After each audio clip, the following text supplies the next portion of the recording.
ಈ ಬ್ಲಾಸ್ಟ್ ನಲ್ಲಿ ಈ ಪ್ರಕರಣಕ್ಕೆ ಸಂಬಂಧಪಟ್ಟಂತೆ 3 ಜನ ಮೃತಪಟ್ಟಿದ್ರು. ಈ ಬ್ಲಾಸ್ಟ್ ಭೀಕರತೆಯನ್ನ ಈಗ ಪ್ರತ್ಯಕ್ಷದರ್ಶಿ ಬಿಚ್ಚಿಟ್ಟಿದ್ದಾರೆ. ನೋಡ್ತಾ ಇದ್ದಂತೆ ದೊಡ್ಡದಾಗಿ ಸ್ಫೋಟವಾಯಿತು.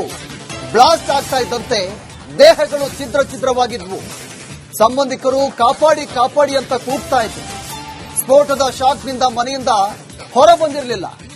ರಿಪಬ್ಲಿಕ್ ಕನ್ನಡಕ್ಕೆ ಸ್ಫೋಟದ ದೃಶ್ಯ ಕಣ್ಣಾರೆ ಕಣ್ಣಂತ ಗಿರೀಶ್ ಮಾತನಾಡಿದ.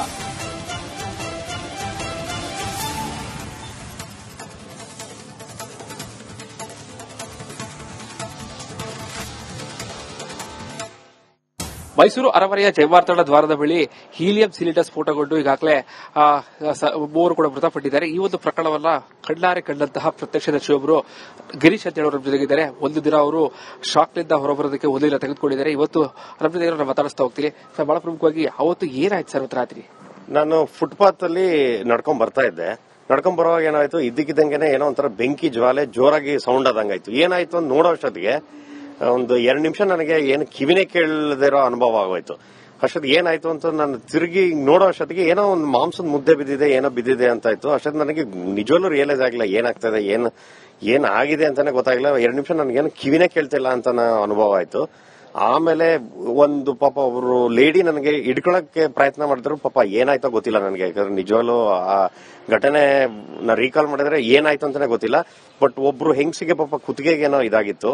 ಆಮೇಲೆ 2 ಮಕ್ಕಳು ಅಳ್ತಾ ಇದ್ರು ಆ ಸ್ಪಾಟ್ ಅಲ್ಲಿ. ಅಷ್ಟೊತ್ತಿಗೆ ನಾನು ಹಿಂದೆ ಬಂದ್ಬಿಟ್ಟು ನೋಡಿದಾಗ ಎಲ್ಲ ಈ ಮಾಂಸದ್ದು ಇದೆಲ್ಲ ಇದು ಬಿಡ್ತು. ನನ್ನ ಶರ್ಟು ಮತ್ತೆ ನನ್ನ ಪ್ಯಾಂಟು ಕೂಡ ಒಂಥರ ಇದಾಗಿತ್ತು, ಆತರ ಇದಾಗಿತ್ತು. ಆಮೇಲೆ ನೋಡಿದೆ, 1-2 ನಿಮಿಷ 3 ನಿಮಿಷ ಆದ್ಮೇಲೆ ಗೊತ್ತಾಯ್ತು ಇದು ಈ ತರ ಘಟನೆ ಆಗಿದೆ ಅಂತ.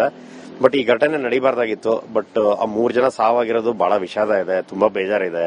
ಹಿಂಗ ಆಗ್ಬಾರ್ದಾಗಿತ್ತು. ಪಾಪ ಈ ಕ್ಷಣ ಇದ್ದವರು ಈ ನೆಕ್ಸ್ಟ್ ಕ್ಷಣ ಇರಲಿಲ್ಲ ಅಂತಂದ್ರೆ ಅದು ಮನ್ಸಿಗೆ ತುಂಬಾನೇ ಖೇದ ಆಗತ್ತೆ. ನೀವೆಲ್ಲಿ ಹೋಗಿದ್ದೀರಿ ಸರ್ ಅವತ್ತು ಅಂತ?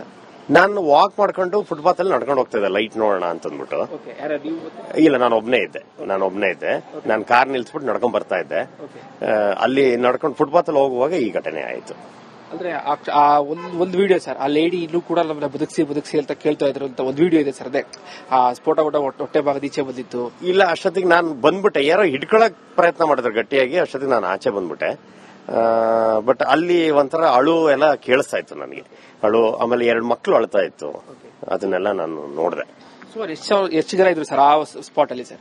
ಅಲ್ಲ, ಇದು ಘಟನೆ ಆಗ್ತಿದ್ದಂಗೆ ಎಲ್ಲ ದೂರ ಸರಿದ್ಬಿಟ್ರು. ಆಮೇಲೆ ಇಮಿಡಿಯೇಟ್ ಆಗಿ ಪೊಲೀಸು ಕೂಡ ಬಂದ್ರು. ಪೊಲೀಸು ಬಂದ್ಬಿಟ್ಟು ಅದನ್ನ ಕಂಪ್ಲೀಟ್ ಆಗಿ ಕವರ್ ಮಾಡಿ ಅವರು ಇಮಿಡಿಯೇಟ್ ಆಗಿ ಅದನ್ನ ಅಟೆಂಡ್ ಮಾಡಿದ್ರು. ನೀವು ಒಂದು ದಿನ ಶಾಕ್ ನಲ್ಲಿ ಇದ್ರಿ ಅಂತ ಕೇಳ್ಪಟ್ಟೆ ಸರ್. ಅಲ್ಲ, ಈ ತರ ಸಾವಾಗಿರೋದು ಮತ್ತೆ 2 ಇದಾಗಿರೋದು ಮತ್ತೆ ನೆನ್ನೆ ಇದಾಗಿರೋದೆಲ್ಲ ನೋಡಿ ಬೇಜಾರಾಯ್ತು ನನಗೆ. ಶಾಕ್ ಅನ್ನೋದಕ್ಕಿಂತ ತುಂಬಾನೇ ಬೇಜಾರಾಯ್ತು. ಏನಿದು ಈ ತರ ಘಟನೆಗಳು, ಈ ತರ ಘಟನೆಯಿಂದ ಈ ತರ ಅಮಾಯಕರು ಪಾಪ ಏನೂ ಗೊತ್ತಿಲ್ಲದೆ ಇರೋರು, ಏನೋ ಒಂದು ಖುಷಿಗೆ ಒಂಥರ ಏನೋ ಪ್ಯಾಲೇಸ್ ನೋಡ್ಕೋಬೇಕು ಅಂತ ಬಂದಿರೋರ್ಗೆ ಹಿಂಗಾದಾಗ ಅವ್ರ ಕುಟುಂಬದವರಾಗ್ಲಿ ಇನ್ನೊಂದಾಗ್ಲಿ ಅವ್ರಿಗೆಲ್ಲರ ಬಗ್ಗೆನೂ ನನಗೆ ಬಹಳ ಬೇಜಾರಿದೆ. ನೀವು ಕೂಡ ಪ್ರಾಣಾಪಾಯದಿಂದ ಫೈರ್ ಆಗಿದ್ರಿ ಸರ್, ಜಸ್ಟ್ ಸೆಕೆಂಡ್ ಅಲ್ಲಿ 1-2 ಹೆಜ್ಜೆಯಲ್ಲಿ ಸರ್. ಅಲ್ಲ, ಅದು ದೇವ್ರ ದಯೆನೆ. ಯಾಕಂದ್ರೆ ಪಾಪ ಅವರೆಲ್ಲ ತೀರೋಗಿದ್ದಾರೆ ಅಂತಂದ್ಮೇಲೆ ಅಷ್ಟು ತೀವ್ರತೆ ನಿಮ್ಗೆ ಗೊತ್ತಾಗಿರ್ಬೇಕು. ಇದೆಲ್ಲ ನೋಡಿದ್ರೆ ಇಷ್ಟು ಹತ್ರದಲ್ಲಿ ಹೋಗ್ಬಿಟ್ಟು ವಾಪಸ್ ಬಂದಿರೋದು ನನಗೆ ನಿಜವಾಗ್ಲೂ ಅದೊಂಥರ ಮಿರಾಕ್ಲಸ್ ಅಂತ ಅನುಭವ ಆಗಿದೆ. ವಿತಿನ್ ಸೆಕೆಂಡ್ ಅಲ್ಲಿ ಒಂದೊಂದು ಸ್ಫೋಟ ಆದಾಗ ಆಯ್ತು, ಮಾಂಸದ ಮುದ್ದೆ ಸಹ ಬಿದ್ದಿತ್ತು.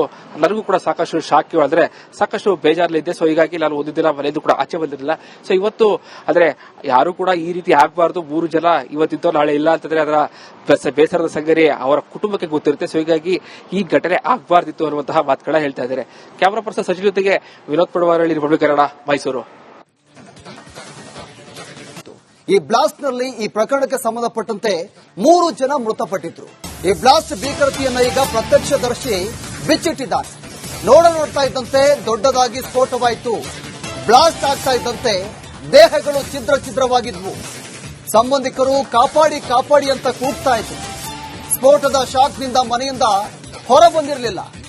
ರಿಪಬ್ಲಿಕ್ ಕನ್ನಡಕ್ಕೆ ಸ್ಫೋಟದ ದೃಶ್ಯ ಕಣ್ಣಾರೆ ಕಣ್ಣಂತ ಗಿರೀಶ್ ಮಾತನಾಡಿದ.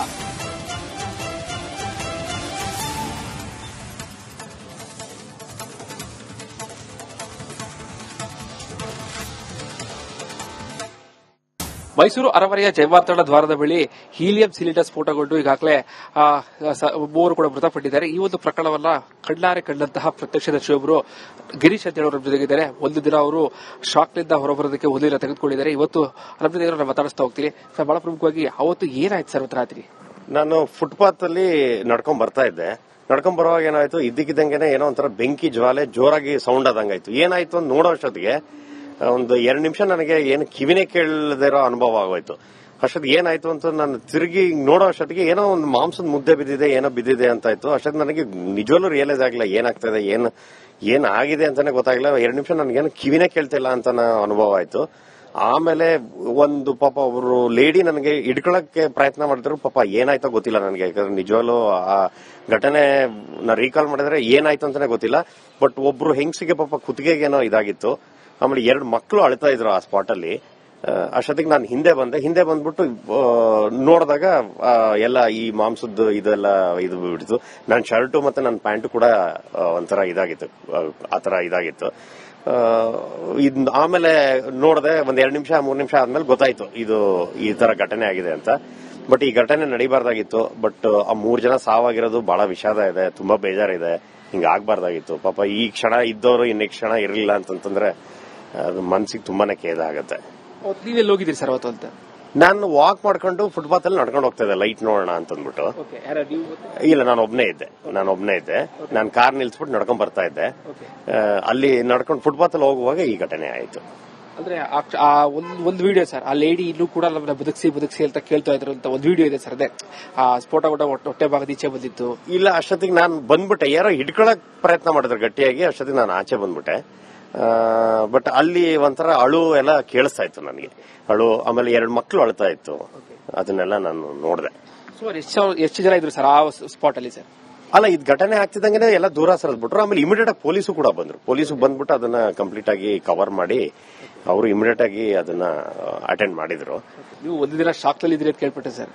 ಅಲ್ಲ, ಈ ತರ ಸಾವಾಗಿರೋದು ಮತ್ತೆ 2 ಇದಾಗಿರೋದು ಮತ್ತೆ ನೆನ್ನೆ ಇದಾಗಿರೋದೆಲ್ಲ ನೋಡು ಬೇಜಾರಾಯ್ತು ನನಗೆ. ಶಾಕ್ ಅನ್ನೋದಕ್ಕಿಂತ ತುಂಬಾನೇ ಬೇಜಾರಾಯ್ತು. ಏನಿದು ಈ ತರ ಘಟನೆಗಳು, ಈ ತರ ಘಟನೆಯಿಂದ ಈ ತರ ಅಮಾಯಕರು ಪಾಪ ಏನೂ ಗೊತ್ತಿಲ್ಲದೆ ಇರೋರು, ಏನೋ ಒಂದು ಖುಷಿಗೆ ಒಂಥರ ಏನೋ ಪ್ಯಾಲೇಸ್ ನೋಡ್ಕೋಬೇಕು ಅಂತ ಬಂದಿರೋರ್ಗೆ ಹಿಂಗಾದಾಗ ಅವ್ರ ಕುಟುಂಬದವರಾಗ್ಲಿ ಇನ್ನೊಂದಾಗ್ಲಿ ಅವ್ರಿಗೆಲ್ಲರ ಬಗ್ಗೆನೂ ನನಗೆ ಬಹಳ ಬೇಜಾರಿದೆ. ನೀವು ಕೂಡ ಪ್ರಾಣಾಪಾಯದಿಂದ ಪಾರಾಗಿರಿ ಸರ್, ಜಸ್ಟ್ ಸೆಕೆಂಡ್ ಅಲ್ಲಿ, 1-2 ಹೆಜ್ಜೆಯಲ್ಲಿ ಸರ್. ಅಲ್ಲ, ಅದು ದೇವ್ರ ದಯನೆ. ಯಾಕಂದ್ರೆ ಪಾಪ ಅವರೆಲ್ಲ ತೀರೋಗಿದ್ದಾರೆ ಅಂತಂದ್ಮೇಲೆ ಅಷ್ಟು ತೀವ್ರತೆ ನಿಮ್ಗೆ ಗೊತ್ತಾಗಿರ್ಬೇಕು. ಇದೆಲ್ಲ ನೋಡಿದ್ರೆ ಇಷ್ಟು ಹತ್ರದಲ್ಲಿ ಹೋಗ್ಬಿಟ್ಟು ವಾಪಸ್ ಬಂದಿರೋದು ನನಗೆ ನಿಜವಾಗ್ಲೂ ಅದೊಂಥರ ಮಿರಾಕ್ಲೆಸ್ ಅಂತ ಅನುಭವ ಆಗಿದೆ. ವಿತಿಲೆ ಸೆಕೆಂಡ್ ಅಲ್ಲಿ ಒಂದೊಂದು ಸ್ಫೋಟ ಆದಾಗ ಆಯ್ತು, ಮಾಂಸದ ಮುದ್ದೆ ಸಹ ಬಿದ್ದಿತ್ತು. ನನಗೂ ಕೂಡ ಸಾಕಷ್ಟು ಶಾಕ್, ಅಂದ್ರೆ ಸಾಕಷ್ಟು ಬೇಜಾರಲ್ಲಿದ್ದೆ. ಸೊ ಹೀಗಾಗಿ ನಾನು ಒಂದು ದಿನ ಮನೆಯಿಂದ ಕೂಡ ಆಚೆ ಬಂದಿರಲಿಲ್ಲ. ಸೊ ಇವತ್ತು ಅಂದ್ರೆ ಯಾರು ಕೂಡ ಈ ರೀತಿ ಆಗ್ಬಾರ್ದು. 3 ಜನ ಇವತ್ತಿದ್ದು ನಾಳೆ ಇಲ್ಲ ಅಂತಂದ್ರೆ ಅದರ ಬೇಸರದ ಸಂಗತಿ ಅವರ ಕುಟುಂಬಕ್ಕೆ ಗೊತ್ತಿರುತ್ತೆ. ಸೊ ಹೀಗಾಗಿ ಈ ಘಟನೆ ಆಗ್ಬಾರ್ದಿತ್ತು ಅನ್ನುವಂತಹ ಮಾತುಗಳ ಹೇಳ್ತಾ ಇದ್ದಾರೆ. ಕ್ಯಾಮರಾ ಪರ್ಸನ್ ಸಚಿನ್ ಜೊತೆಗೆ ವಿನೋದ್ ಪಡವಾರಳ್ಳಿ, ರಿಪಬ್ಲಿಕ್ ಕನ್ನಡ, ಮೈಸೂರು. ಈ ಬ್ಲಾಸ್ಟ್ ನಲ್ಲಿ ಈ ಪ್ರಕರಣಕ್ಕೆ ಸಂಬಂಧಪಟ್ಟಂತೆ 3 ಜನ ಮೃತಪಟ್ಟಿದ್ರು. ಈ ಬ್ಲಾಸ್ಟ್